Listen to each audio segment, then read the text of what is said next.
बैठे थे। उनका चेहरा पसीने से तर था और आंखों में चिंता की लकीरें साफ दिख रही थीं। उन्होंने अपनी जिंदगी में कई गर्मियां देखी थीं, मगर ऐसी भीषण लू और पानी की ऐसी किल्लत उन्होंने बहुत कम ही महसूस की थी। ऐसा लग रहा था जैसे यह गर्मी गांव की रूह तक को झुलसा देने पर आमादा हो। ऐसी वीडियो यूट्यूब वीडियो देखने के लिए सब्सक्राइब करें हमारे यूट्यूब चैनल को। उसी गांव में भोला नाम का एक मजदूर अपनी पत्नी रीमा और एक 10 साल का बेटा कार्तिक के साथ रहता था। भोला बहुत ही ईमानदार और सीधा आदमी था। आप तो जानते ही हो कि गर्मी शुरू हो गई है। पिछली बार गर्मी के दिन कितनी मुश्किल से कटे थे।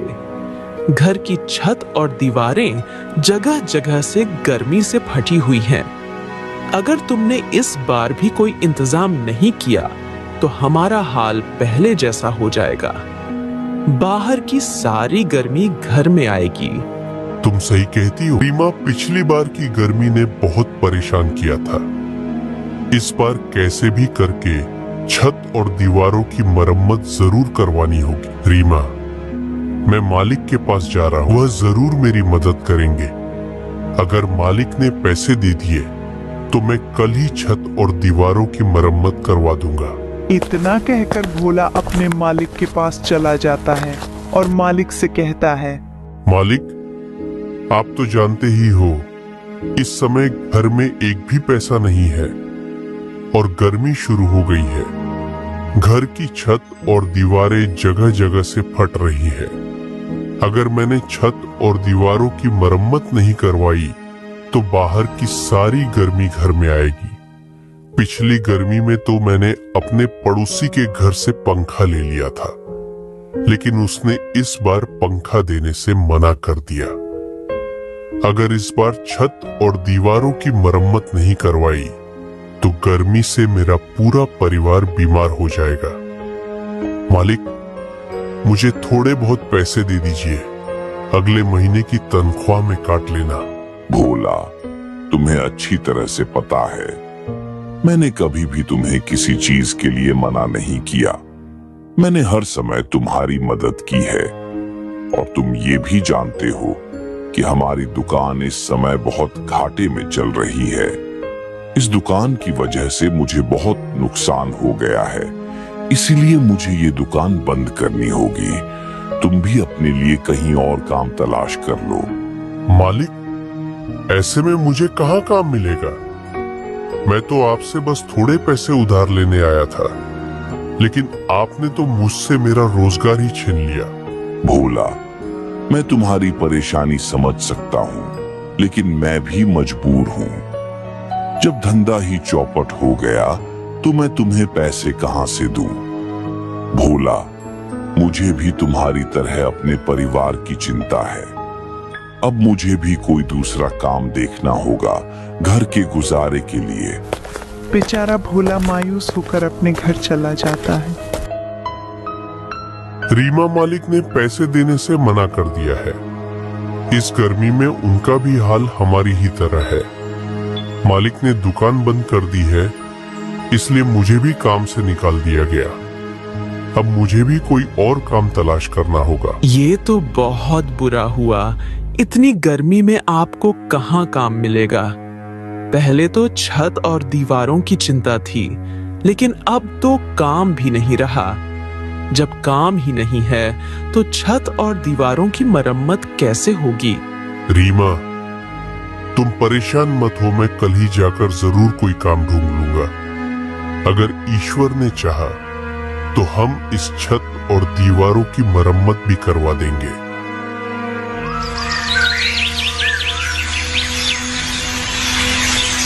अगले ही दिन भोला काम की तलाश में निकल जाता है। तभी भोला एक गोदाम पर जाता है और मालिक से कहता है, सेठ जी, मैं काम की तलाश में हूँ। क्या आपके गोदाम पर कोई काम मिल सकता है? बेटा, हमारे गोदाम पर काम करने के लिए हमें मेहनती और भरोसेमंद लोगों की जरूरत होती है। तुम किस तरह से काम कर सकते हो? आपको मेरा काम बहुत पसंद आएगा। मैं बहुत मेहनत से काम करता। मेहनत से तो हर इंसान काम करता है। यहाँ गर्मी के मौसम में गाड़ी से राशन के बोरे उतार कर गोदाम में रखने पड़ते हैं और फिर उन बोरों को उठाकर ग्राहकों को देने होते हैं।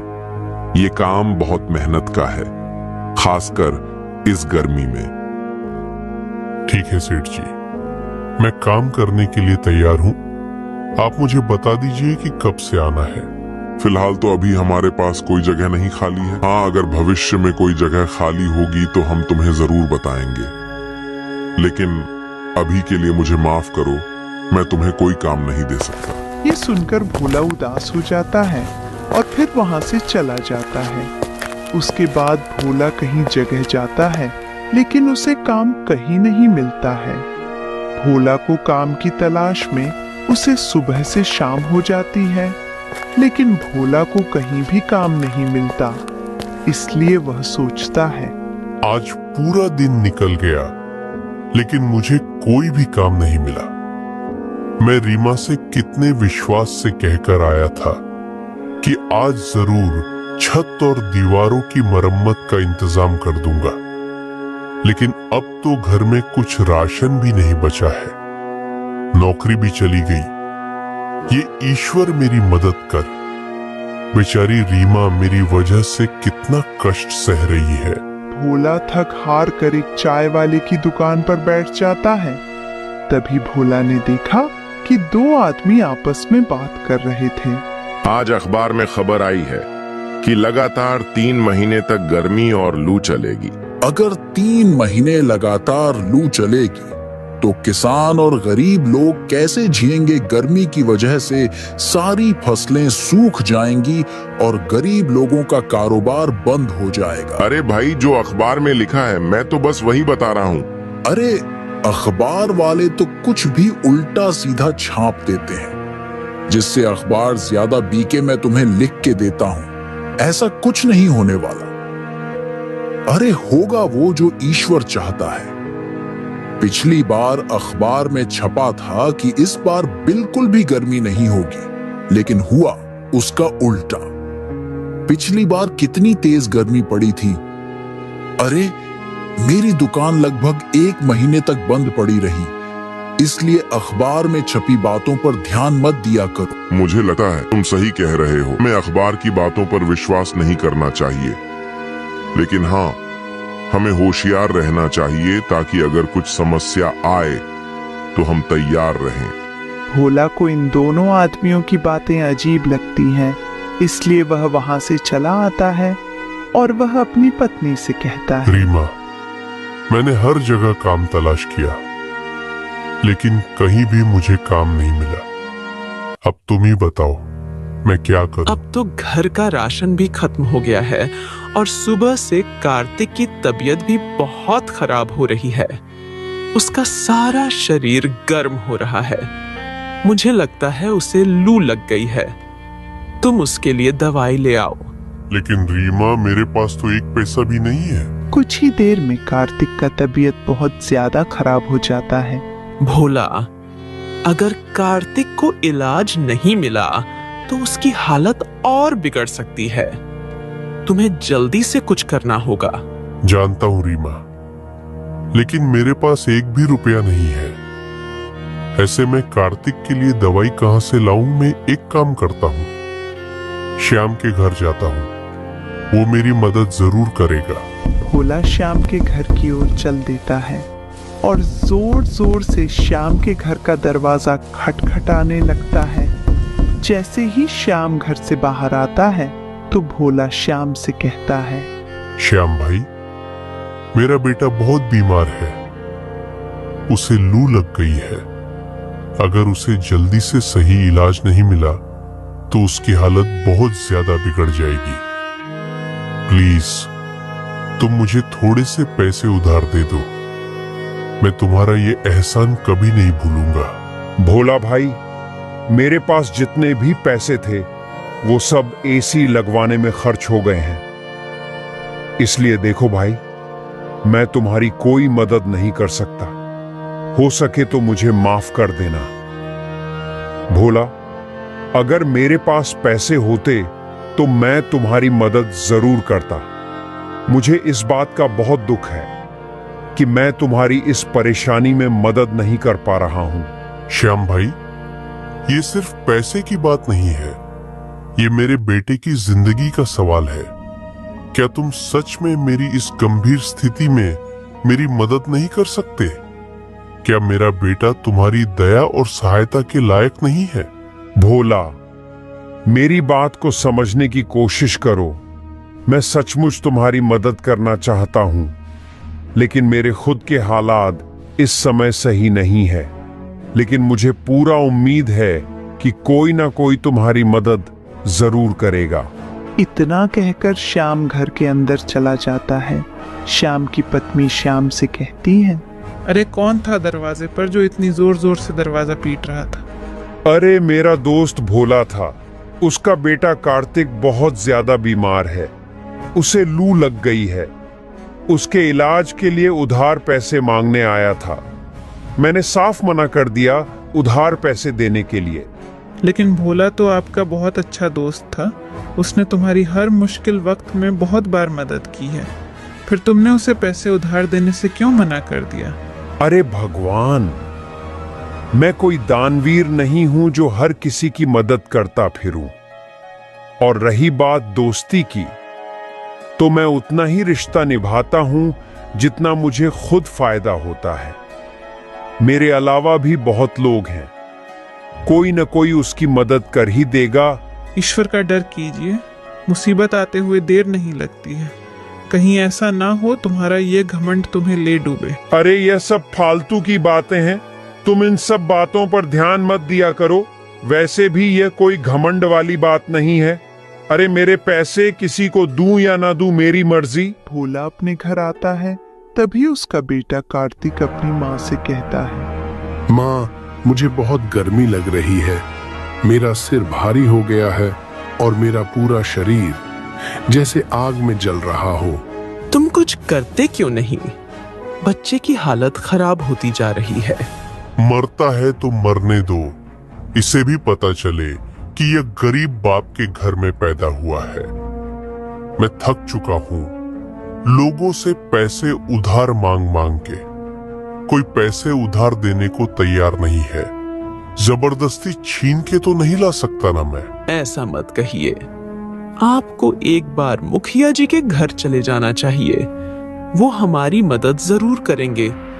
मुखिया जी से कहना हमारा बच्चा बीमार है, उसे इलाज की सख्त जरूरत है। भोला मुखिया जी के घर पहुंच जाता है और मुखिया जी से सारी परेशानी बताता है। मुखिया जी, मेरा बेटा बहुत बीमार है, उसे लू लग गई है और इलाज की सख्त जरूरत है। लेकिन मेरे पास एक भी पैसा नहीं है जिससे मैं अपने बेटे का इलाज करवा सकूं। मैंने अपने यार दोस्त, रिश्तेदार सभी से पैसे मांगे, लेकिन किसी ने मेरी मदद नहीं की। अब एक आप ही हो जो मेरी मदद कर सकते हो। भोला, तुम्हारी बात सुनकर मुझे बहुत दुख हुआ। बुरे वक्त में कोई किसी की मदद नहीं करता। यार दोस्त, रिश्तेदार केवल उसी वक्त तक साथ रहते हैं जब तक इंसान के पास पैसे होते हैं। गरीबी में सब मुंह मोड़ लेते हैं। लेकिन राजेश, मुझे यह कहते हुए और भी ज्यादा दुख हो रहा है कि मैं तुम्हारी मदद नहीं कर सकता। तुम तो जानते ही हो, इस बार की योजना में अभी तक सरकार ने एक भी रुपया नहीं दिया है। गांव में जो भी छोटा मोटा काम हो रहा है वह सब मैं अपनी ही जेब से करवा रहा हूँ। मेरे ऊपर दुनिया भर का कर्ज है और गांव वालों ने एक नया धंधा बना लिया है। मुंह उठाए पैसे लेने चले आते हैं जैसे उनका बाप रख गया हो। बुरा मत मानना भोला, मैं तुम्हारे लिए नहीं कह रहा हूँ, यह गांव में और भी बहुत से ऐसे लोग हैं। वैसे मैं तुम्हें उनका नाम नहीं बता सकता।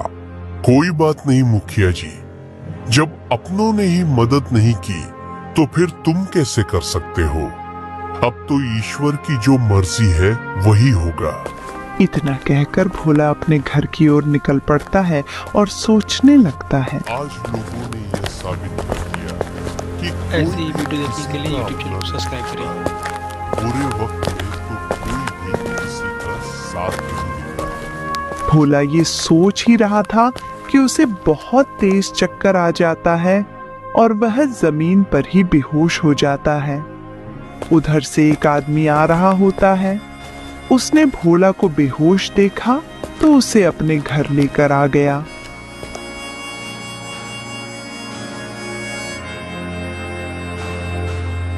मैं तो अपने घर जा रहा था, फिर यहाँ कैसे आया? मुझे जल्दी से अपने घर जाना होगा। तुम रास्ते में बेहोश पड़े थे, इसलिए मैं तुम्हें अपने घर ले आया। तुम्हारा अभी अपने घर जाना ठीक नहीं रहेगा। पहले तुम्हें आराम करने की जरूरत है, उसके बाद अपने घर चले जाना। आपने मेरी मदद क्यों की? आप तो मुझे जानते भी नहीं हो, फिर भी आपने मेरी मदद की, मुझे अपने घर ले आए और मेरा इतने अच्छे से ख्याल रखा। देखो भाई, जीवन में केवल खुद की मदद करना ही काफी नहीं होता है, बल्कि हम सब एक दूसरे की मदद के लिए हैं। जब कोई इंसान परेशान हो तो हमारा फर्ज बनता है कि उसकी मदद करें। हो सकता है कि तुमने अब तक लोगों के बुरे पहलू ही देखे हों, लेकिन मैं मानता हूं कि अच्छाई भी इसी दुनिया का हिस्सा है। सच में? क्या आपको नहीं लगता कि लोग सिर्फ अपने फायदे के लिए ही जीते हैं, किसी और की परवाह नहीं करते, चाहे दूसरा जिए या मरे? हाँ, कुछ लोग ऐसे भी होते हैं, लेकिन हर कोई ऐसा नहीं होता। कुछ लोगों के अंदर अच्छाई भी होती है। वैसे तुम बेहोश कैसे हो गए थे? तुम्हें देखकर ऐसा लगता है जैसे तुम्हारी हालत कुछ अच्छी नहीं है। मेरा बेटा बहुत बीमार है और मेरे पास एक पैसा भी नहीं है जिससे मैं उसका इलाज करवा सकूं। मैंने सभी से अपनी बेटे के इलाज के लिए पैसे उधार मांगे, लेकिन किसी ने भी मेरी मदद नहीं की। मैं आखिरी उम्मीद लेकर मुखिया जी के पास गया था, लेकिन उन्होंने भी मुझे पैसे देने से इनकार कर दिया। मैं इसी सोच में डूबा हुआ था। अचानक मुझे चक्कर आ गए। उसके बाद मुझे कुछ भी याद नहीं। अब आंख खुली तो आप मेरे सामने हो। तुम तो बहुत बड़ी मुसीबत में हो। अब तक तो तुम्हारे बेटे की हालत बहुत खराब हो गई होगी। तुम एक काम करो, जल्दी से अपने घर जाओ और अपने बेटे का इलाज करवाओ। वह भला आदमी भोला को बहुत सारे पैसे देता है। इन पैसों से तुम अपने बेटे का इलाज करवाना और बचे हुए पैसों से कोई कारोबार कर लेना। जब कभी तुम्हारे पास पैसे हो तो मुझे लौटा देना। पर भाई, मैं तो तुम्हें जानता भी नहीं, लेकिन तुम मेरे लिए किसी भगवान से कम नहीं हो। मैंने देवी देवताओं का नाम सुना तो जरूर है, लेकिन कभी देखा नहीं था, और आज मैंने देख लिया। आपने एक अनजान आदमी की इतनी मदद की, इसका एहसान मैं जिंदगी भर नहीं भूल सकता हूँ। अरे भाई, मैंने ऐसा भी क्या कर दिया? ये कोई बड़ा काम नहीं है। अब तुम जल्दी जाओ और अपने बेटे को कोई अच्छे डॉक्टर को दिखाओ। भोला जल्दी से अपने घर जाता है और अपने बेटे का इलाज करवाता है। कुछ ही दिनों में भोला का बेटा बिल्कुल ठीक हो जाता है। एक दिन रीमा भोला से कहती है,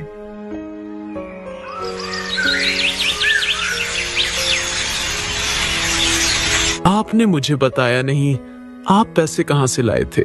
रीमा, ये पैसे मुझे एक आदमी ने दिए थे। मैं तो उसे जानता भी नहीं कि वह कौन था, लेकिन मेरे लिए किसी भगवान से कम नहीं था। मैंने उससे उसका नाम पूछा, लेकिन उसने मुझे नाम बताने से इनकार कर दिया।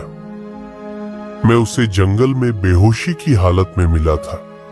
उसने मुझसे कहा था कि कुछ पैसों से अपने बच्चे का इलाज करवा लेना और बचे हुए पैसों से कोई कारोबार कर लेना। तुम सही कहते हो, वह आदमी हमारे लिए किसी भगवान से कम नहीं है। रीमा, अभी मेरे पास बहुत सारे पैसे बचे हुए हैं। मैं सोच रहा हूँ कि इन पैसों से कोई काम शुरू कर लेता हूँ, लेकिन मेरे समझ में नहीं आ रहा कि मैं क्या काम शुरू करूं। मैं तो कहती हूँ एक दुकान खोल लेते हैं जिसमें हम ठंडे ठंडे गन्ने का जूस बेचा करेंगे। तुम तो जानते ही हो मैं कितने स्वादिष्ट गन्ने का जूस बनाती हूँ। गर्मी के मौसम में लोगों को ठंडे पेय की बहुत जरूरत होती है। तुम सही कहती हो रीमा। गर्मी में ठंडे पेय और जूस हर आदमी को पसंद है। मैं अभी बाजार से जाकर सामान ले आता हूँ। कल से हम ठंडे पेय और जूस बेचना शुरू कर देंगे। भोला बाजार जाकर गन्ना और जूस बनाने का सामान ले आता है और फिर वह अगले ही दिन बेचना शुरू कर देता है। भोला का शरबत बहुत प्रसिद्ध हो जाता है और लोग दूर दूर से उसका शरबत पीने आने लगते हैं। यह बात गांव के मुखिया के कानों तक पहुंच जाती है। मुखिया भोला की दुकान पर आता है और कहता है, वाह भोला, बहुत बड़ी दुकान खोल ली। अभी तो तू कुछ दिनों पहले लोगों से पैसे उधार मांगता फिर रहा था। एकदम इतने सारे पैसे कहां से आ गए तेरे पास जो इतनी बड़ी दुकान खोल ली? मुखिया जी, सब ईश्वर की देन है। उसके घर में देर है, अंधेर नहीं। वह हर किसी का ख्याल रखता है। बात तो बहुत ही ध्यान देने लायक कर रहा है। तेरे शरबत का नाम बहुत सुना है। जरा एक गिलास शरबत मुझे भी तो पिला। मुखिया जी जैसे ही रीमा के हाथ का शरबत पीते हैं वह तो रीमा की तारीफ करने लग जाते हैं। अरे वाह, बहुत ही स्वादिष्ट शरबत है भोला। तेरी पत्नी के हाथों में जादू है। भाई मानना पड़ेगा, ऐसा शरबत मैंने अपने जीवन में कभी नहीं पिया। अच्छा भाई, मैं अब चलता हूँ। तेरे शरबत के कितने रुपए हुए? अरे मुखिया जी, कैसी बात कर रहे हो? हम आपसे पैसे कैसे ले सकते हैं? क्यों भाई, तुम मुझसे पैसे क्यों नहीं ले सकते? ये तुम्हारा काम है। काम में यारी दोस्ती नहीं होती। अगर घोड़ा घास से दोस्ती करेगा तो खाएगा क्या? सब्सक्राइब करें। लेकिन मुझे एक बात का बहुत दुख है कि उस दिन मैं तुम्हारी मदद नहीं कर पाया। उसके लिए मुझे माफ कर देना मेरे भाई। मुखिया भोला